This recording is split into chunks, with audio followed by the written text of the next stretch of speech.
Afterword. Sloterdijk and the Question of Aesthetics by Peter Weibel. Introductory remarks. To understand Peter Sloterdijk's writings on aesthetics and why they are unique, it is necessary to give at least an outline of the setting, the historical background to the problems discussed.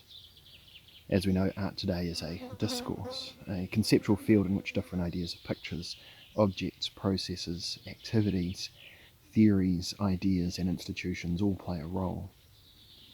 The instability, contradictions, and conflicts that characterize this field's dynamic make some of its observers and commentators uneasy. Some learn from the example of New Jersey, such as the land artist Robert Smithson, and some from Las Vegas, Robert Venturi, Denise Scott Brown. Some extol autonomous formalism and the sublime, Clement Greenberg. Others the transfiguration of ordinary things. In his writings on the aesthetic experience, J.M. Bernstein urged us to consider the epistemological, ethical, and political dimension. Aesthetic modernity, he argued, is the adequate and political response to capitalist modernity, which is characterized by rationalization, reification, and disenchantment. True aesthetic modernism should defend radical attitudes against universal and instrumental ambitions, using a mixture of Marx, Lukács, Kant, and Adorno. Bernstein enshrined aesthetics in ethics and politics. In the past 20 years, British and American historians and theoreticians of art, under pressure from the global media industry, have recognised the need to extend analysis of visual culture from the specific objects of art to all forms of image in our culture, to the mass media of film, television, animation, and so forth. The field has widened under the heading of visual culture. W.J.T. Mitchell has emphasised that the visual field is socially constructed, and analogously the social field is visually constructed. In relation to this pictorial turn, as Mitchell called it, Stanley Cavell and Noel Carroll had already written early on about the mass medium of film as an obvious fact. James Elkins, in his books The Domain of Images, 1999, and Visual Studies, 2003, expanded the theory to include images from natural sciences. Adorno's skeptical work, Aesthetic Theory, 1970, saw art as still having control of the possibility of truth content, but only in a purely utopian function. To do this, art has to reflect society and is thus not completely autonomous. On the other hand, it has to be autonomous to assume a critical function. In terms of a culture industry in which mass culture means tricking the masses, the truth of art can consist of enlightening social illusions. In other words, to undeceive, quoting Batson Brock, and remind people of what society can and should be. Niklas Luhmann described art as a subsystem of the social system that observes itself and is organised according to its own rules. Luhmann was close to Adorno's concept of autonomy. However, as the rules of art, to borrow Pierre Bourdieu's phrase, are a discursive system, and therefore open to change, the art system, the operating system of art, is independent of the social context, the institutional situation, and the state of discourse. Peter Weibel and George Dickey stressed the independence of art from institutions and its definition and mission, and Arthur C. Danto took up this theme later. Sloterdijk's writings on aesthetics appear in this field of discourse. His studies touch on all the classical and modern branches of the arts, from music to architecture, from the art of enlightenment to the art of movement, from design to typography. He roams across all the fields of the visible and invisible, the audible and inaudible. The historical scope of his observation stretches from antiquity to Hollywood. In other words, he approaches the practice of visual culture at the same time as showing affinities with the institutional theory of art. He reflects on the conditions of present-day art production, from sponsorship to the museum system, from media development to the metamorphoses of aesthetic subjectivity. Likewise, he looks at the classical problems of the philosophy of art, especially its relationship to ethics, epistemology, metaphysics, society, politics, and the subject. from Aristotle to Adorno, and from Kant to Kierkegaard. This raises familiar questions about the status and autonomy of art, its truth content, and its social role. The key in all this is Sloterdijk's inimitable and startling approach, which allows him to stray from the well-trodden paths of art, commentary. Seen through the prism of his thought, art becomes a heterodox form of knowledge. His elaborate use of language and the artistic skill of his changing positions and perspectives reveal unexpected, convincing insights and perceptions. Sloterdijk extends his unique method of discourse estrangement, Diskursverfremdung, to the observation of works and genres of art, and in doing so makes the newly defined objects look completely different. The boundaries between philosophy and literature, argumentation and narration become fluid, and the art objects themselves seem to be set in motion. Under Sloterdijk's scrutiny, familiar aesthetic phenomena become sources of surprise. By giving them a new context, he gives them another existence. The subjects of his theoretical prose appear to the reader like unknown entities. At the same time, they are shown with a kind of detail and familiarity that can only come from a new way of seeing. Sloterdijk's major contribution to the philosophy of aesthetics is that his works provide an important element for solving the problem of modernity.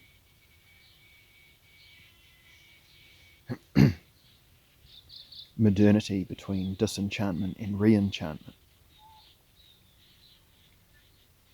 For the past 200 years, the fate of modern art has evolved or expanded between two poles. The two poles are called disenchantment and re-enchantment.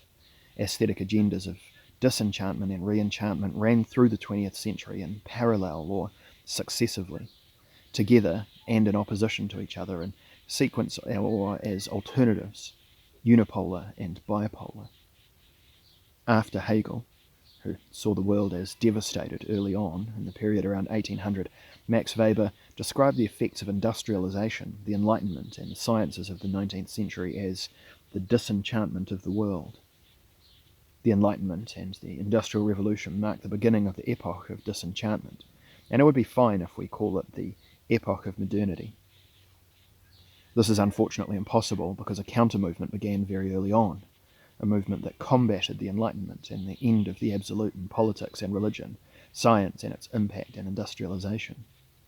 This movement aspired to restore the church and the monarchy to their positions of hegemony.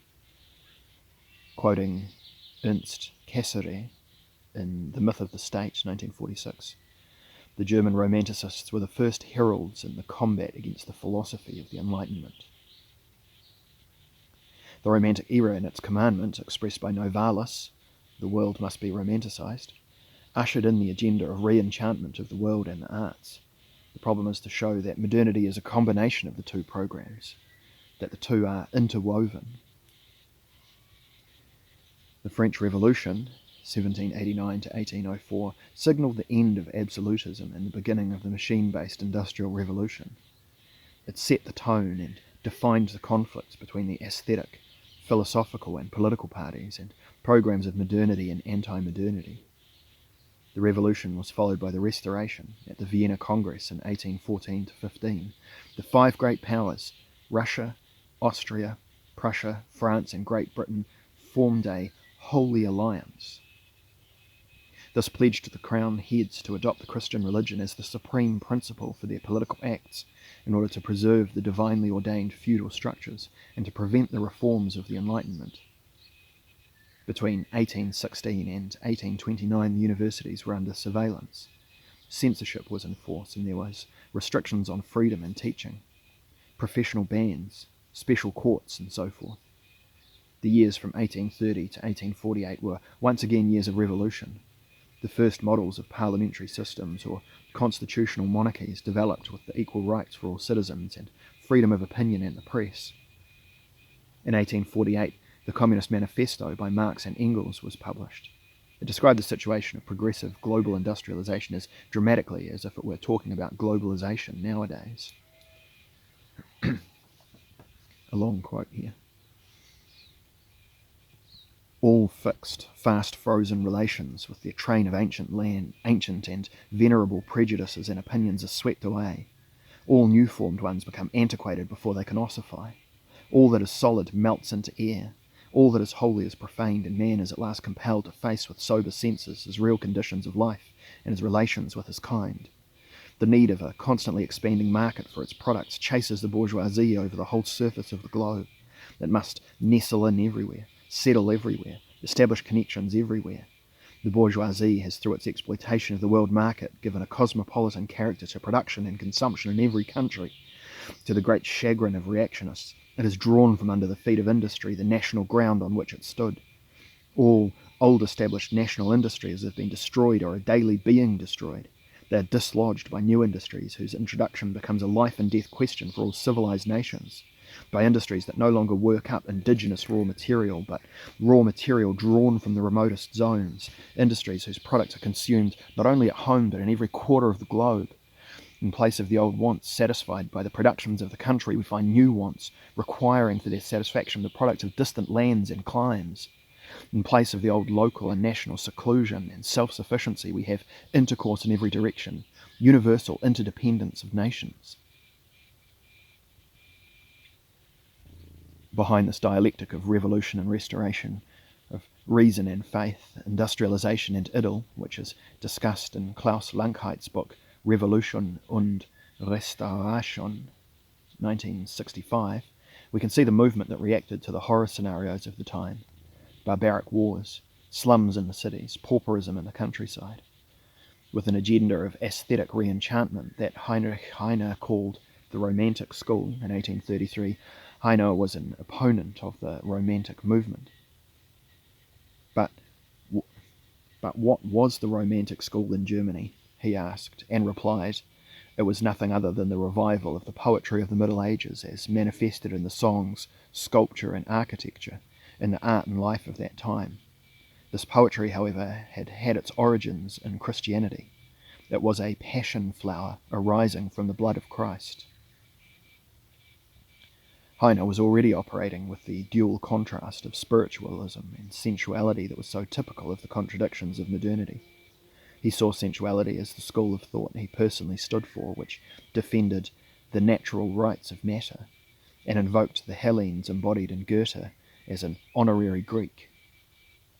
Heine, the poet of the Enlightenment who fought for the end of every form of political and religious absolutism, accused the Romantics of absolute spiritualism and argued that their religiousness led to support for despotism. Referring to the Roman Catholic Church, he argued that the Christian religion, quote, whose unnatural mission actually introduced sin and hypocrisy into the world, became the most reliable form of despotism. People have now recognized the nature of this religion. They will no longer let themselves be fooled by promissory notes on heaven. Just because we now comprehend so completely all the consequences of that absolute spiritualism, we can also believe that the Catholic Christian philosophy of life is doomed. End quote. Well, quite the opposite happened. In fact, the myth returned. F.W.J. Schelling, the leading philosophical writer of the Romantic era, outlined a philosophy of mythology that assigned culture the role of mainspring. Schelling's opinions about art were very important for the art of the German Romantic movement. According to him, the mission of art was to take the highest place among spiritual productions. The task of philosophy, he argued, was to understand the absolute in intellectual contemplation or brilliant intuition. Schelling distinguished between the artificial product and the organic natural product. This allowed him in his oration on the relationship of the formative arts of nature, 1807, to liberate art from the imitation of nature and to proclaim the work of art as a natura naturans that acted in its own accord. This, according to Friedrich Schlegel's concept of universal poetry, fostered the sanctity and purity of art, which implies that caprice is the only law governing the poet. This legacy of the Romantic period was the beginning of the autonomy of art, the sacred axiom of modernity. Schelling's rejection of the imitation of nature inaugurated a turn towards the aesthetics and culture of reception, and paved modernity's ways towards artistic acquisition processes and the emancipation of the viewer. In Schelling's view, the author of the work of art became less important than the work itself and its reception. Quote, "So it is with every true work of art, in that every one of them is capable of being expounded ad infinitum, as if it contained an infinity of purposes, while yet one is never able to say if this infinity has lain within the artist himself or within the work of art." End quote. In other words, infinite exposition ushered in the infinity of interpretation and a culture of the recipient that we find in the 20th century in the works of Mikhail Bakhtin, Walter Benjamin, and Jacques Derrida. Schelling, together with Hegel and Hölderlin, had also considered the reconciliation of aesthetics and philosophy, pleasure and reason, beauty and truth, aesthetics and ethics. Quote, "I am convinced now that the highest act of reason, which embraces all ideas, is an aesthetic act, and that truth and goodness are brothers only in beauty." End quote. He did not allow the reverse conclusion, that beauty only exists as truth and goodness, and that aesthetics is only the brother of politics, ethics, and science. This manifesto shows Schelling and the Romantic movement at the point where the paths divided, at a watershed. Schelling and Hegel went off in different directions. Schelling turned away from reason and knowledge and reverted to faith and mythology. In a lecture series given in 1802 to 1803, later published in the book Philosophy of Art, Schelling wrote, "The unity of the finite and infinite is thus an act in Christianity." The basis of art, he wrote, lay in this new mythology and was closely allied to philosophy as the conceptual representation of the absolute. In this lecture, Schelling established the mythology of Christianity as the founding story of all forms of art. This prescribed the return to Christianity and the philosophy of art around 1800 in an almost dictatorial fashion. By trusting in Christian mythology, by reverting to myth and religion, the Romantic movement followed a pattern of reaction to the disenchantment of the world resulting from industrialization that we are also experiencing today. Many people are seeking refuge in religion again as a reaction to the devastating effects of globalization. The Romantic reaction was radically opposed to the Enlightenment and to German idealism, which was based on the power of rational conceptual thought. To quote the Phenomenology of Spirit, which Hegel wrote in Jena in 1806, "We state the true form of truth to be its scientific character." Hegel outed himself as an opponent to the Romantics, reproaching them. Quote, "The absolute is not to be grasped in conceptual form, but felt, intuited. It is not its conception, but the feeling of it and the intuition of it that are to have the say and find expression." End quote. Hegel was already critical of the Romantic movement's method of visual perception, while Edmund Husserl would later refer to it in his pamphlet against rationalism of 1936, "The Crisis of European Sciences and Transcendental Phenomenology, an Introduction to Phenomenological Philosophy." Hegel's introductory lectures on aesthetics, 1835-8, mark the beginning of the final phase of the Romantic form of art. Hegel saw Romanticism as signifying the end of art, as expressed in his famous dictum that philosophy in the shape of self-consciousness of the spirit had replaced religion and was the only thing that could advance towards absolute truth. Religion and art were secondary. Art was defined as the sensual appearance of the idea, giving it an epistemological, conceptual character. Hegel favoured the classical art of the Greeks. He saw the Romantic form of art as evidence of the dissolution of art, in line with his theory that philosophy was the only discipline in which the spirit comes into its own as the highest stage of human development, and the discipline to which sensuality is subordinated. The existence of the sensual work of art could only be justified as a forum for the human spirit, not as sensuality for itself. In his essay, The End of the Romantic Form of Art, Hegel wrote, a long quote here, Therefore, the artist's attitude to his topic is on the whole much the same as the dramatist's, who brings on the scene and delineates different characters who are strangers to him. The artist does still put his genius into them. He weaves his web out of his own resources, but only out of what is purely universal, or quite accidental there, whereas its more detailed individualization is not his. For this purpose he needs his supply of pictures, modes of configuration, earlier forms of art which, taken in themselves, are indifferent to him and only become important if they seem to him to be those most suitable for precisely this or that material. It is therefore no help to him to adopt again as that substance, so to say, past worldviews, i.e. to propose to root himself firmly in one of these ways of looking at things, e.g. to turn Roman Catholic, as in recent times many have done for art's sake, in order to give stability to their mind, and to give the character of something absolute to the specifically limited character of their artistic product in itself. End quote.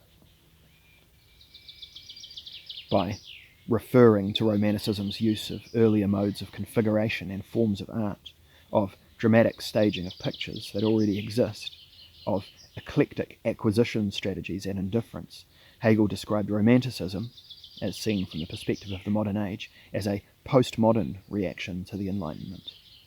In fact, we can discern a process of repetition in each epoch. Disenchantment, re-enchantment, Enlightenment versus Romanticism, modernity versus postmodernity. When the industrial and political revolutions around 1800 ushered in the demise of political absolutism, the concept of the absolute migrated for survival into philosophy and art. There it has survived and has ruled up to the present day. Precisely because modernity never dispensed with its romantic legacy and its challenge to the Enlightenment. The absolute and the spiritual, the religious and the sovereign, the authoritarian and the picturesque still persist in modern art.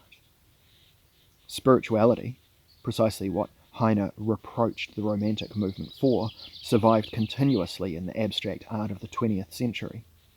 This is illustrated by the title of an imposing volume, The Spiritual in Art, Abstract Painting from 1890 to 1985, published 1986, that investigates the influence of Romanticism, mysticism, esotericism and occultism on the genesis and development of abstract art. Another example is Hans Scheugel's book, Das Absolut, 2001, which outlines a panorama of modernity and also contains traces of religious romanticism. A further contribution to the history of ideas of modernity, a book that illustrates the romantic legacy, the quest for the absolute in modern art, is John Golding's Paths to the Absolute, 2000. The contents list already suggests the romantic vocabulary of the fusion of the arts to the level of the sublime. Here are a few examples. Malevich and the ascent into ether. Kandinsky and the sound of colour. Pollock and the search for a symbol. Newman, Rothko, Still, and the abstract sublime. The farewell to the absolute never took place. The modern age drowned between Scylla and Charybdis, between enlightenment and idealization, between disenchantment and re-enchantment. In other words, we can say that Romanticism created the aesthetics. In fact, it founded aesthetics as such that helped to form the discourse of modernity, despite all its contradictions and regressions to antiquity, the Renaissance, the Middle Ages, and religion. Romanticism decisively shaped the image of modern art and the modern artist. For example, in the desire to create a new basis for art in the nation and to unite utopia, art, and life. The battle cry of fluxus, of happenings and action art in the 20th century, let's turn our life into a work of art, is literally a demand of Ludwig Tieck in his book Fantasies on Art for Friends of Arts, 1799. Every sphere of social life was to be aestheticized. They should all become art. This is the echo of Romanticism's program of poeticization. Everything is art, and each person is an artist. What Joseph Beuys proclaimed had already been advocated earlier by Novalis. Every human being should be an artist. Everything can become beautiful art. Friedrich Schlegel's major contributions to Romanticism include his concept of universal poetry. Quote, "There is no realism as true as poetry. Romantic poetry is as progressive, universal poetry. Its mission is not merely to reunite all the different genres of poetry and bring them into contact with philosophy and rhetoric. It seeks, and should seek, to make life and society poetic." End quote. This demand from the 116th Athenaeum fragment, 1798, brings Schlegel close to Novalis and his program, "The world must be romanticized." Universal poetry itself produces the fusion of the arts, the unification of the genres of poetry and philosophy. See Schelling. The Gesamtkunstwerk that the avant-garde of the 20th century would persistently demand. It is typical of Schlegel, incidentally, that in 2 Athenaeum fragments he expresses reservations about the outcome of the French Revolution. It is hardly surprising that he converted to the Catholic faith in 1808, and that he and Schelling became leading representatives of a form of Christian philosophy. The atheism of the Enlightenment, which established the society based on science and technology and on distribution of knowledge, along with industrialization and political revolutions, marked the beginning of the disenchantment of the world. Romanticism was the first backlash. It was against Enlightenment, reason, science, technology, and industry. It was the first re-enchantment program. There have been repeated movements advocating re-enchantment programs ever since then. There is a long and recurrently fashionable tradition of skepticism in relation to science and technology, the mechanical arts and their results. This skepticism reappeared exactly at the historical moment when the Enlightenment and the Encyclopedia postulated and proclaimed the primary role of science. At that historical moment, under pressure from the dawning Industrial Revolution, rationalization began to embrace every sphere of life, arousing the discontent among some social groups that was famously analysed by Sigmund Freud in Civilization and Its Discontents, 1930. The challenge to this rationalization gave rise to a philosophical tradition that still exists today.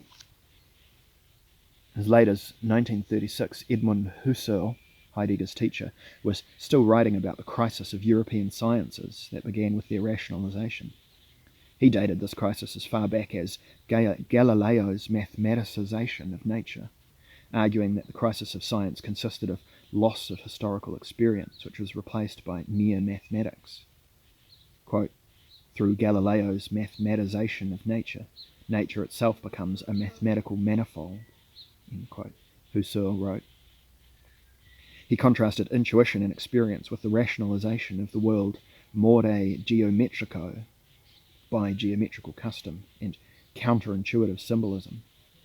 For the actual process of measuring, applied to the intuited data of experience, results, to be sure, only in empirical, inexact magnitudes and their numbers.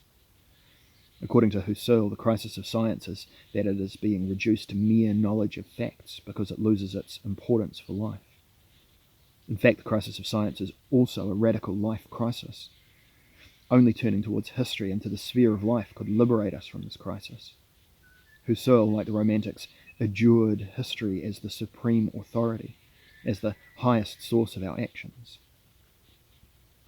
The result of the legacy of Romanticism in the modern age is that we have never really become modern, as Bruno Latour has explained. The argument between Enlightenment and absolutism, between concept and intuition, between sensuality and spirituality, and between rationality and religion has obviously not ended. It is continuing under different premises and conditions. This means that the old equations and calculations are no longer valid, and modernity, particularly because of its romantic legacy, has to be superseded. We find suggestions of this in Sloterdijk's writings.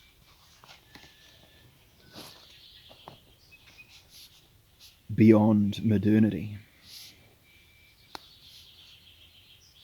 And the re-enchantment of the world is still attempting today to romanticize, poeticize, and aestheticize life as a whole. It is calling for general aestheticizing, for a return to intuition instead of analysis, to perception instead of abstraction, to pictures instead of numbers. Walter Benjamin observed the two positions and presented them brilliantly in the conclusion of his essay, The Work of Art in the Age of Mechanical Reproduction, written in German in 1935-36. This is the situation of politics which fascism is rendering aesthetic. Communism responds by politicizing art. Benjamin continued, but the instant the criterion of authenticity ceases to be applied to artistic production, the total function of art is reversed. Instead of being based on ritual, it begins to be based on another practice, politics. The logical result of fascism is the introduction of aesthetics into political life. All efforts to render politics aesthetic culminate in one thing: war. Fascism took refuge in an aestheticization of politics, and communism in a politicization of aesthetics. This leads to the conclusion that total aestheticization includes politics, and thus that romanticism ends in fascism, whereas total politicization of aesthetics impels Hegelianism into Marxism. These, then, are the two poles between which the fate of modernity played out: the disenchantment program and the re-enchantment program. There has long been a yearning for an agenda that frees us from this dilemma, even if the price is the end of modernity. Sloterdijk's philosophical aesthetics offers basic elements and methods for retreating or departing from modernity. This crucially involves creating a new context and definition for aesthetic judgment, aesthetic value, and aesthetic experience, which were all classically defined in a generally binding form modelled on Kant's categorical imperative. Imperare is the Latin word for to order or to decree. The imperative is a type of order, a commandment, a law. Kant's categorical imperative is a general commandment for practical action in the sphere of ethics. It says, quote, "For a human being can never be treated merely as a means to the purposes of another. The categorical imperative can be seen as a practical law similar to the laws of nature. So act that the maxim of your action can become a universal law." End quote. Get out of here, Wecker. The categorical imperative is a law of reason, a basic law of practical reason. The philosophy of aesthetics. The philosophy of aesthetics has assumed so far that the same rational conditions also apply to the aesthetic experience, and that... Wait.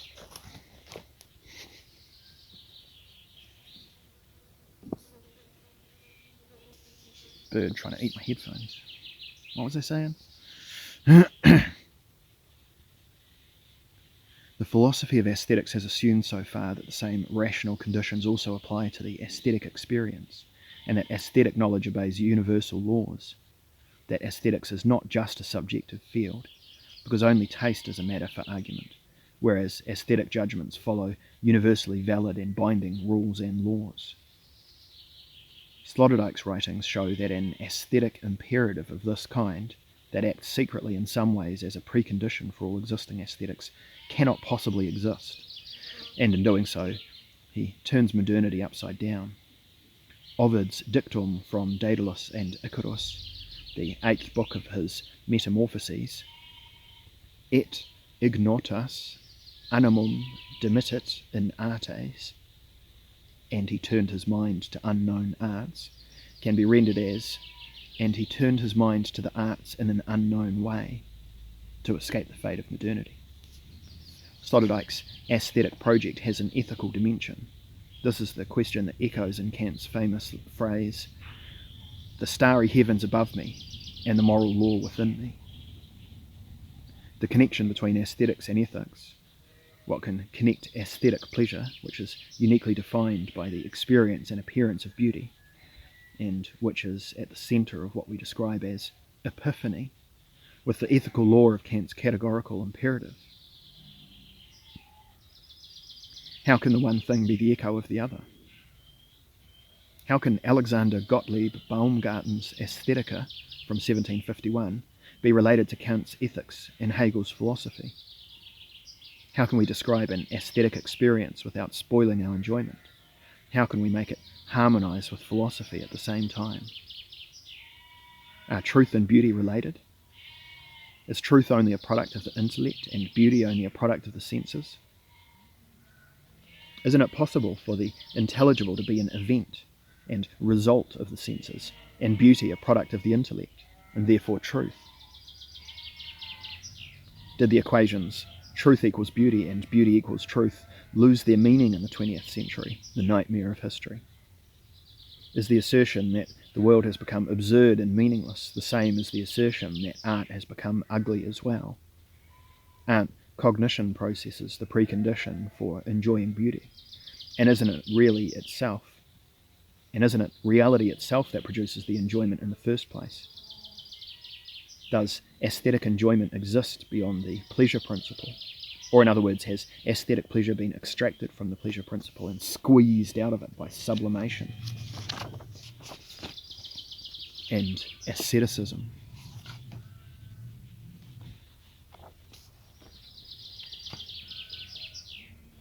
If Jacques Lacan accused Freud of political agnosticism in his lecture on Science and Truth, La Science et la Vérité, 1965, one could accuse Sloterdijk of aesthetic agnosticism because he thinks sublimation does not produce beauty, but on the contrary, beauty and aesthetic enjoyment are to be found beyond the pleasure principle. There is a limitation, however. The place where the enjoyment occurs is not necessarily the desirable place for other people. In this respect, we are talking about a limitation of Kant's categorical imperative.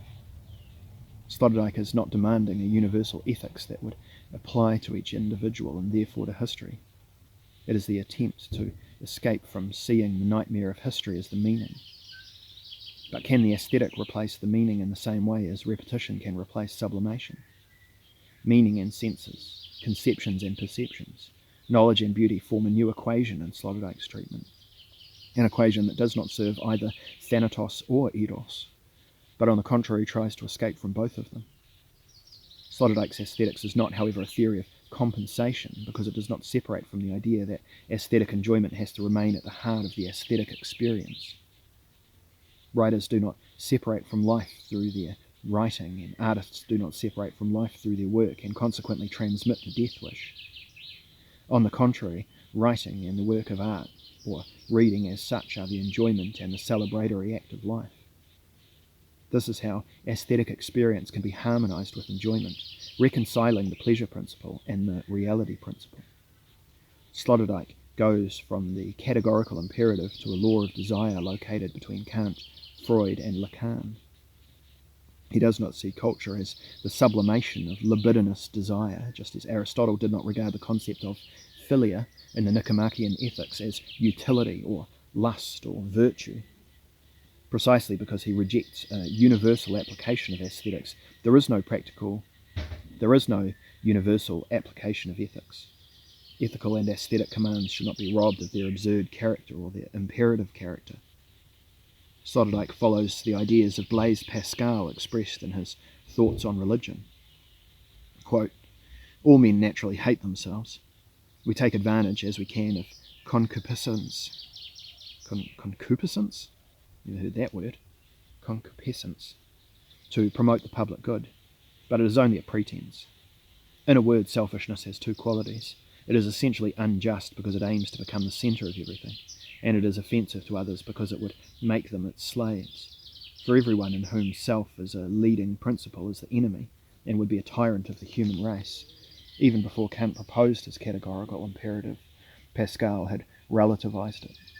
The logic of the categorical imperative does not function in any situation where people all hate and serve, exploit and subjugate each other. Pascal's solution, as we know, is faith. Credo quia absurdum. I believe because it is absurd. Sloterdijk takes a similar approach. He shows the aggressiveness of any imperative, whether the ethical or the aesthetic. Kant's tried to turn the command of the Gospels, love your neighbour as you do yourself, into a rational call. It is in this way, no doubt, that we are to understand the passages from Scripture that contain the command to love one's neighbour, even our enemy, since love out of inclination cannot be forbidden, but beneficence from duty itself is practical and not pathological love, and only the former can be commanded. Well, this command, as we know, is the categorical imperative, which is based solely on the logic of the rational demand for freedom from contradiction, and which tells every rational being to respect the human being and the other person. Kant wanted to separate the commandment to love as an ethical imperative from religious faith and to explain it rationally. This practical ethics corresponded to a practical aesthetics. Aesthetics went through exactly the same process in the 19th century when it tried to establish itself as a science. It was the experience of detaching beauty from faith, in other words, from the intuition of visual perception, emotion, and so forth, and explaining it rationally. The aesthetic experience, the emotional impact of beauty, gave rise to a rational call, a commandment, a demand that sounded almost legal. Aesthetics became part of jurisdiction to some extent. It was interpreted according to the commandments of the aesthetic gospel. The aesthetic experience became a commandment and a law which robbed it of meaning because aesthetics were actually supposed to be the field of pathological love, the field of mere inclination. Taste, as we know, is a matter of argument, and that is the essence of taste. It is negotiable, something to barter with, and not a law. When aesthetics starts commanding, it becomes impossible to enjoy it. Commands spoil aesthetic pleasure because the point of aesthetic pleasure is to act without orders and commandments and laws. Crossing the line, transgression, is consequently a crucial moment of future aesthetics. Sloterdijk attacks the aesthetic command, the dictates of the beautiful. He knows that the destiny of culture's progress lies buried between ethical and aesthetic orders and commandments. The human tendency towards aggression that Pascal identified does not contribute to culture by resisting progress, as Kant and Freud believed. As Freud wrote in Civilization and Its Discontents, culture's moral claim to oppose aggressiveness, which it makes through the commandment to love one's neighbour, actually reinforces it. It is a paradox that anything that opposes aggressiveness decisively strengthens this aggressiveness. In other words, aesthetic commandments do not work to eliminate barbarism. The aesthetic imperative that we counterpose to barbarism actually reinforces the latter. Anything that opposes ugliness paradoxically acts as the decisive factor in reinforcing it. Anyone who outlines an ethics of eros, of eroticism, paradoxically contributes to the aesthetics of thanatos, the death instinct. The Nazi aesthetics of Leni Riefenstahl shows us how the aesthetics of the death instinct and of aggression cloaked an ethics of aggression. At some point, we realize that if ethics is the field of eros, the commandment to love one's neighbour, aesthetics is the field of thanatos, the commandment of the death instinct. Sloterdijk wants to liberate us from the dilemma of a 200-year-old alliance of ethics and aesthetics, from categorical and aesthetic imperatives. He refers to Nietzsche's ideas as expressed by Zarathustra. One should honour even the enemy in one's friend. Can you step up close to your friend without going over to him? In one's friend one shall have one's best enemy. You should be closest to him in your heart when you strive against him. These quotes show the reversal of the commandment to love and the appeal to Pascal's definition of the ego as the enemy of every ego. Nietzsche did not say, love your neighbour to the extent that you love your enemy as a friend. He famously reversed the values and said that one's friend should be one's best enemy, and one should even honour the enemy in one's friend. This rule would wipe out once and for all the ideas that we can use enemy images, because the only available images we would have would be those of our friends. The equation, as we construe it, between hell is other people, according to Jean-Paul Sartre, and the idea that we ourselves are the only good ones, the kind of thinking the politics of the United States has always specialised in, and still does today, this infernal equation is in fact the universal quality of the commandment to love. Freud saw the commandment to love one's neighbour as nearly inhuman, or at least that was what Lacan wrote in his book The Ethics of Psychoanalysis. 1959 to 60. Paradoxically, we escape from this infernal equation if we abandon the universal nature of the commandment to love. In other words, if we abandon the ethical and aesthetic imperatives and admit that these imperatives have a mutual affinity, we must abandon the universality of the aesthetic commandments to really allow ourselves to act aesthetically and to extricate ourselves from the aesthetic hell of the modern age. So we could say that Sloterdijk has designed an ethics of aesthetics in which aesthetic imperatives do not appear. He sees the aesthetics of modernism as inhuman and is looking for a human aesthetics. In this respect, he is following Lacan, who taught us that everything that can be transformed from enjoyment to commandment, or prohibition, simply reinforces the prohibition all the more. We can see that this commandment orders the subject, enjoy, and shows him his own castration in a horrifying manner through this commandment. The command, enjoy, castrates the subject and spoils the pleasure. Aesthetic pleasure can only function if it does not have to obey any commandment or prohibition. For this reason, Sloterdijk opposes an aesthetic imperative derived from Kant and his categorical imperative. There should be no restrictions on aesthetic enjoyment because they inspire resistance, and this resistance spoils the pleasure. The commandment to love contains the possibility of inhumanity, and Kant's categorical imperative also contains the possibility of inhumanity, and that is why Sloterdijk denies the possibility of an aesthetic imperative. He also rejects Nietzsche's solution of turning the expression of the aggressive instinct into an expression of the will to power, which Foucault attempted to use in his analysis of power in the Western system. Sloterdijk's aesthetic blueprint does not represent any particular collective teaching, and he does not even see aesthetic experience inspiring the creation of a cultural collective, because he knows this could be used as a basis for a political regime. Every imperative reminds a person of his or her isolation, the compulsion of a commandment from the superego.